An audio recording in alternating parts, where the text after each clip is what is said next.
So I seem to be left with some leftovers. Who'd have guessed it? And I want to do something with them. And this is a dish that I remember. It hasn't got a proper name. It's Turkish in origin, and it's beef dumplings cooked in broth. But looks more like a open ravioli type of thing. So it's kind of quite interesting. So and I'm probably going to finish it off with a bit of cheese on top. So it's basically with I always kind of think with pasta, it's just it's just a different way of combining ingredients. You know, like a cannelloni can be turned into a lasagna, and a lasagna can be turned into a cannelloni, and pasta bakes, and they're all pretty much of a muchness, which I always think is quite a good saying.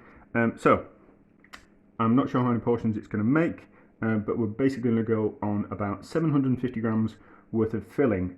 So there is about 750 grams worth of filling. I've got some cooked onions, I've got a little bit of white sauce left, I've got some cooked beef, which I was doing for something else, and I've got the cooking liquor from the beef as well, which is like meaty and a bit tomatoey, and we've got a little bit of leftover feta, and then we've got some pasta, fresh pasta dough as well. But you could just use bought pasta sheets, that's fine.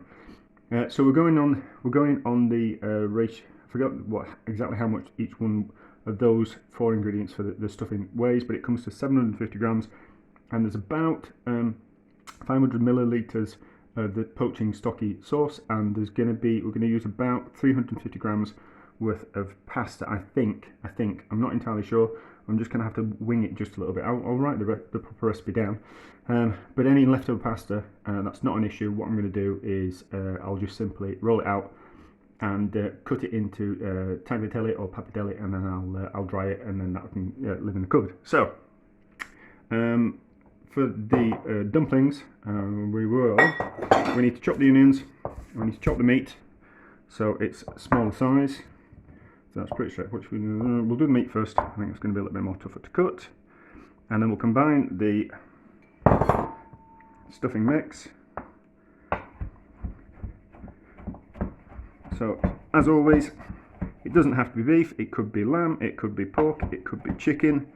It doesn't have to be beef. It doesn't have to be meat. It can be vegetables that you've got left over. You know, one of those things of, if you've got like a courgette and I always should have put something underneath the board, but whatever you've kind of got knocking around, it's dumplings and pasta. I always kind of think are a way of bulking out other ingredients that you've got. So it'd be fine with mince, cooked mince, and the actual original recipe is use raw minced beef, and obviously cooks for a longer time. But I've got this thing about mince. I think people don't cook it as long as they should do. I mean, essentially, it's the offcuts from all different parts of the animal. It's mince, a bit of this and a bit of that, and it all takes. It should be the really tough bits as well. So it takes a long time to cook. So I can't. To cook mince, I normally cook it for at least 2 hours, sometimes even 3. So I always kind of think raw mince in dishes is a funny one, and I always cook it before. So hence why I'm using this cooked beef. So just move that to the side. We'll chop the onions away, and then we'll combine everything together.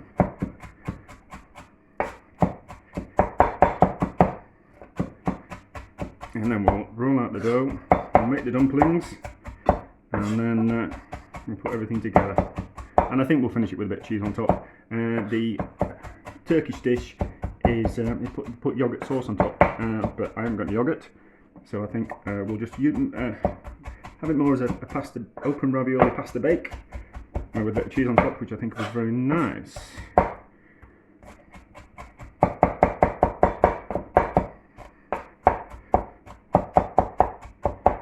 I would, if I was doing it from if I didn't have some onions that were cooked and sliced, I would have chopped them, diced them first and then cooked them.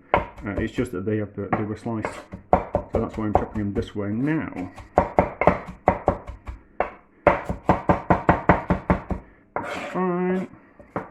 and then I'll get a bigger bowl and wash my hands, and then we'll combine everything together. There we go, bigger bowl.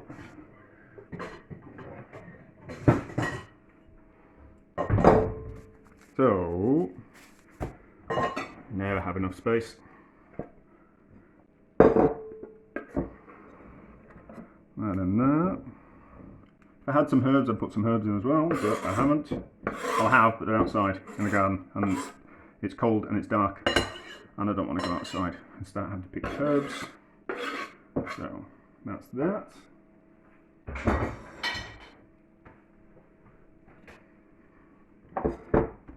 Those in there. It was a clean worktop, so I'm not bothered about germs. So a little bit of white sauce we've got left. Not essential, but I've got it. If I didn't have it, I'd just simply use more cheese. Like a ricotta would be nice, or a feta. A cheap feta is a good substitute.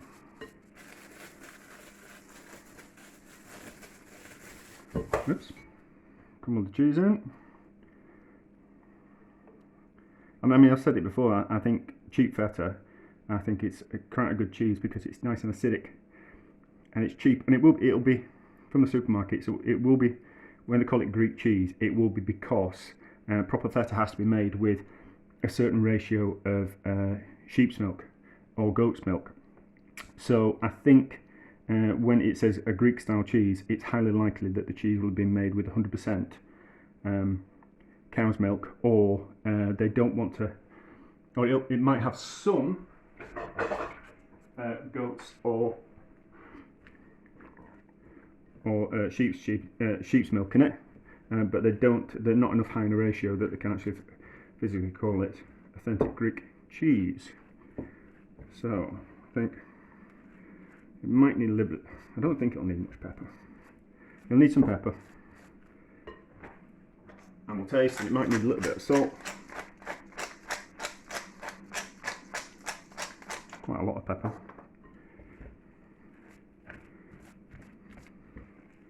This actually, I mean, you could make proper raviolis with this, or tortellinis, or any kind of ravioli or tortellini filling. I think would work well, but this is just a case of using up what I've got in the fridge. I'd normally get my hands in there, but I think that'll be fine. Right, so we'll taste, see if it needs any salt. A little bit of salt. We'll use fine salt in this. I don't normally use it, but it won't melt. You'll be left with little big grain. If I use rock salt, like, that's what I mean by rock salt. If I use that, there'll be big lumps of salt in the mixture, and you won't get a proper idea of seasoning. So some parts will be really well seasoned, potentially over seasoned, and other parts won't be seasoned enough at all. So that's that. I'll roll out the paste. I'll roll out the pasta, and then we'll fill them. You don't need to see me rolling out the pasta. No, you don't. But that'll be the next step, and then we'll fill them, and then we'll put everything together. But it's quite a simple dish, and if you're comfortable making raviolis or tortellinis or even lasagna, you'd be comfortable making this. It's not that complicated, even though you potentially think it would be. But if you've got a little bit about you, then you should be able to do this really easily. Open ravioli parcels thingies to make the beef dumpling Turkish dish. I don't know how to describe it. It hasn't got a name, so pretty straightforward. I've rolled out my pasta using my pasta machine. You can just see it there, but if you're buying it, that's fine, you don't need to worry. I didn't roll it out onto the thinnest setting. I used this setting second to thinnest, so you won't be able to kind of judge kind of how thick it is, but it doesn't want to be too thin, otherwise it's difficult to handle and it'll fall to bits. And I will add, this is not proper pasta, because I've just made it with strong bread flour and water. I kind of got a little bit into Italian peasant food for a while, and they don't always use eggs. So, and that's all. And so, yeah, it's not really proper pasta in the true sense of the form, but it's just more of a pastry made with flour and water, and you really have to knead it more to get the gluten going, because there's no egg holding it together. So, and it's just about 100 grams of flour and about 9 grams of water. So rolled it out, second thinnest setting, and then these are cut into roughly 6 centimeter squares, and then teaspoon of filling on each one. That's probably a bit too much. There,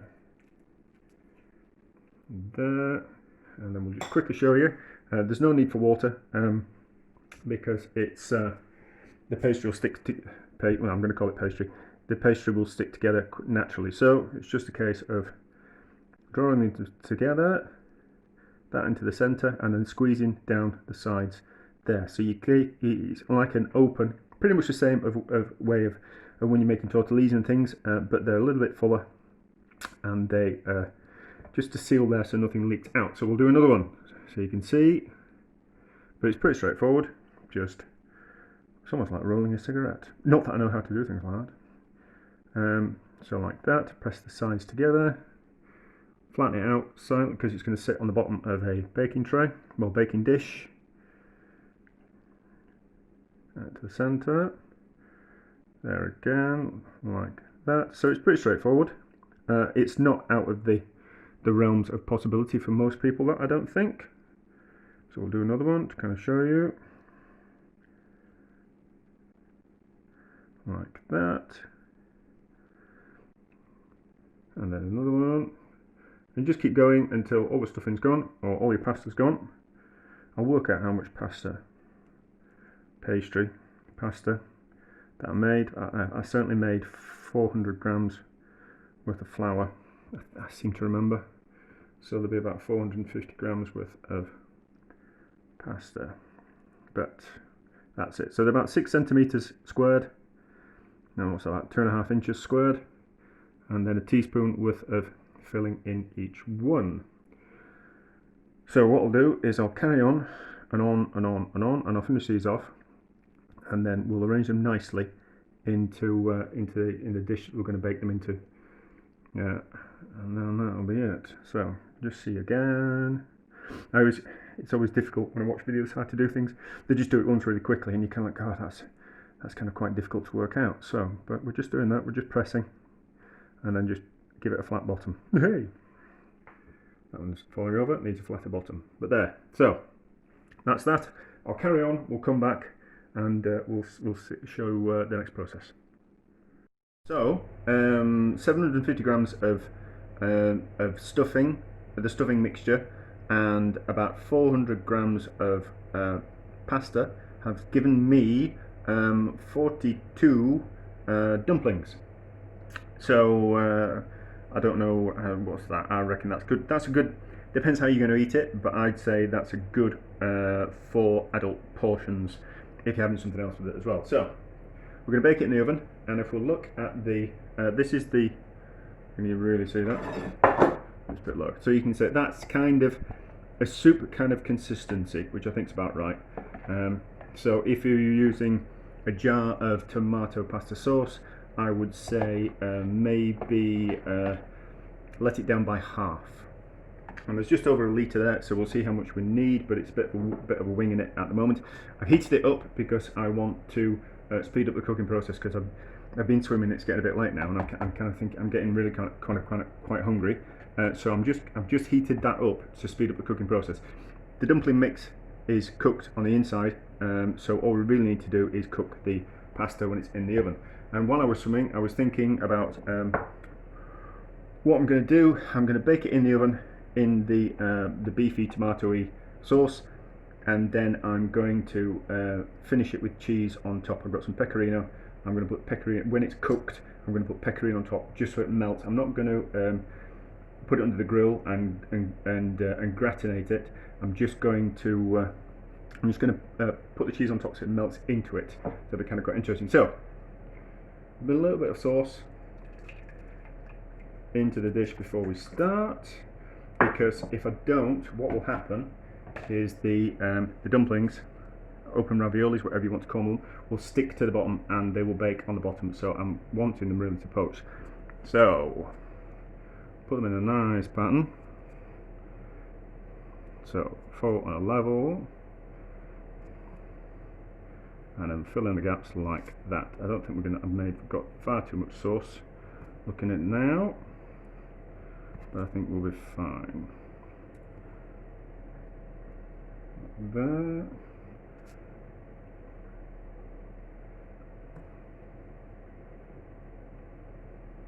I think it'll work out. So put these in a nice pattern. Sammy, that looks kind of pretty, don't you think? So we'll do that and that, and then we'll fill in the gaps with the extra sauce. But already I think that looks rather quite nice. I think once it's baked it's going to be absolutely lovely. I can't see, well there's everything that's gone into it is nice, so I can't see why it's not going to be nice. So, oh, okay. Right, can we, damn, we can't squeeze some more in. So, fill in the gaps with the sauce. Don't want it to come up too far up the dumplings, because I don't want the sauce going into the dumplings. I want them to come out of the oven looking a little bit like that. So the top of it might be a little bit baked, and it underneath will be nice and soft and poached. Oops, just mucked up that one. I really should have put a little bit more sauce in. Judged it a little bit better, but everything's a learning experience. First time doing a dish. There, I think. Squeeze a bit more in there. A bit more in there. And then we'll see how much, I'll be able to tell how much sauce I've used. I want a bit just around the other side of there.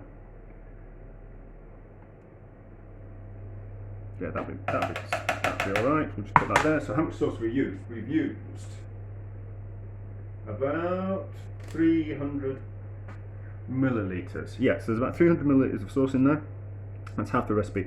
So the full recipe, it's going to use about 600 millilitres of the tomatoey, beefy, brothy type of thing. So that's going to go in the oven, and it's going to go in at about 160, 170, just so it cooks the pasta, and then we'll see what it looks like when it comes out. I was going to do it all in one big dish, but the two smaller dishes are going to work out like there's more space in the two small dishes than the one big dish. So I'm doing it that way.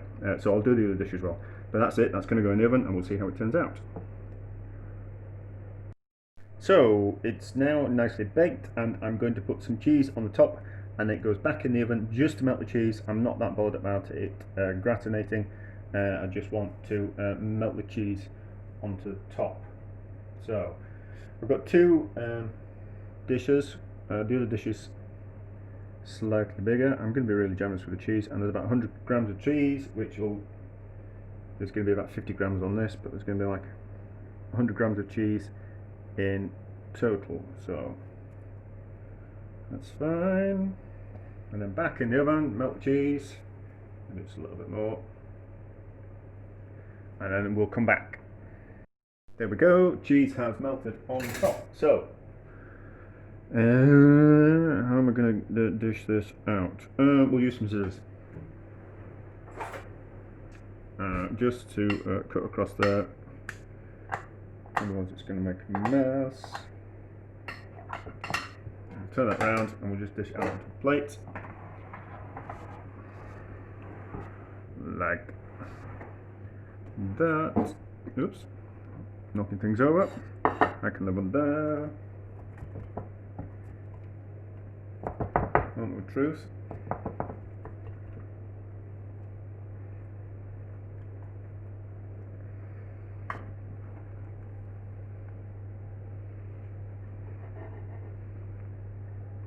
There we go. I think what we'll do,